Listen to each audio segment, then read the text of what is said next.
guys, welcome to Cinematics.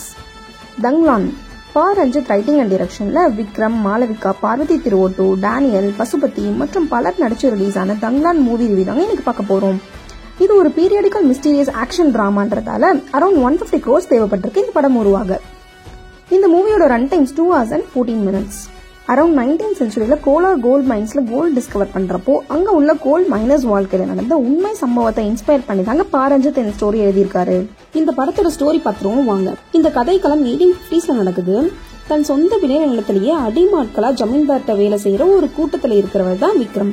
அந்த கிராமத்து வழியா வர 2 பிரிட்டிஷர்ஸ் அந்த ஊர் மக்கள்கிட்ட நாங்க கோல்டு ஹண்டிங் போடுவோம், எங்களோட ஹெல்பர்ஸா வரவங்களுக்கும் கோல்ட்ல பங்கு கிடைக்கும்னு சொல்ல, தங்கத்தை தேடி போனா சாவதா மிஞ்சம்னு ஒரு மர்மமான கதையை நம்பி வர பயப்படுற அந்த ஊர் மக்களுக்கு தைரியம் சொல்லி கூட்டு போறாரு நம்ம விக்ரம். போன இடத்துல அவங்க பயந்த மாதிரி பல மர்மமான விஷயங்கள் நடக்குது.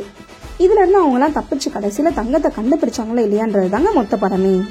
இந்த படத்தை பார்க்கும் போதே மேக்கிங் ஆகட்டும், பெர்ஃபார்மன்ஸ் ஆகட்டும் எவ்வளவு கஷ்டப்பட்டிருப்பாங்கன்னு தெரியுது.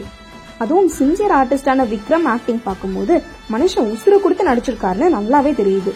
இவருக்கு ஈக்குவலா பார்வதியும் ஒரு சைடு சூப்பராகவே பெர்ஃபார்மன்ஸ் கொடுத்திருக்காங்க. 2-3 இமோஷனல் சீன்ஸ்ல ரொம்ப நேச்சுரலாவே அவங்க ஆக்டிங் டெலிவர் பண்ணிருக்காங்க. ஜி பிரகாஷ் சாங்ஸும் சரி, பிஜிஎம்ஸும் சரி சும்மா தெரிக்க விட்டுருக்காரு. எல்லா சாங்குமே ரசிக்க பண்ணிதான் இருந்துச்சு.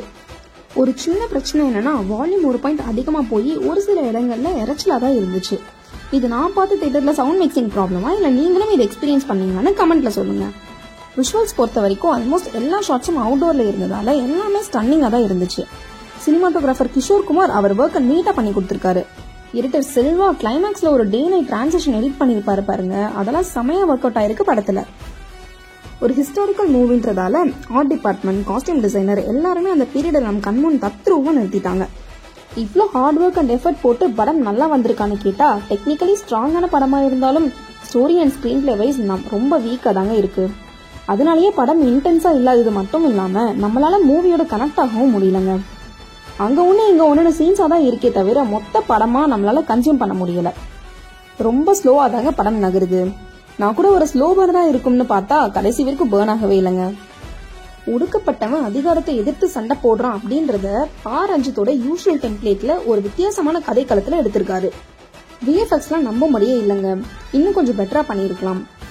விக்ரம் ஒரு பிளாக் பேந்தரோட சண்டை போடுவாரு பாருங்க, அதெல்லாம் கன்வின்சிங்காவே இல்ல.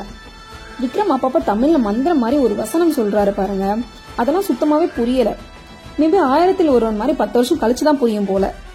பாசிட்டிவ்ஸ்னு பாத்தீங்கன்னா actors performance, background score and editing தாங்க.